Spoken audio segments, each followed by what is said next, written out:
কি চাই আমরা? আমরা বলেছি বারবার, আজও বলছি, আমাকে আপনি 10 বার জেল খাটান আর 10 বার ফাঁসিতে ঝুলান, একই কথা আমরা সবসময় বলবো। আসুন পবিত্র কোরআন ও সহিহ হাদিসের আলোকে জীবন গড়ি। হে সরকার, এসো, পবিত্র কোরআন ও সহিহ হাদিসের আলোকে জীবন গড়ো। হে পুলিশ, তোমারও মরণ আছে, তোমারও কবর আছে, এসো পবিত্র কোরআন ও সহিহ হাদিসের আলোকে জীবন গড়ো।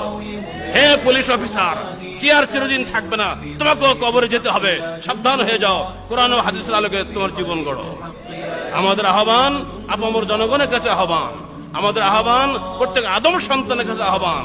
হে হিন্দু, হিন্দুত্ব করে কোশ্চিন গেলে তুমি জান্নাত পাবে না, চলে এসো ইসলাম কবুল করো। হে খ্রিস্টান, খ্রিস্টানগিরি করে কোশ্চিন গেলে তুমি জান্নাত পাবে না, চলে এসো মুসলমান হও।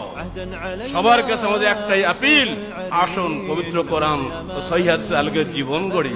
আপনি ভেবেছেন জেল খাটিয়ে এই আহ্বান বন্ধ করবেন?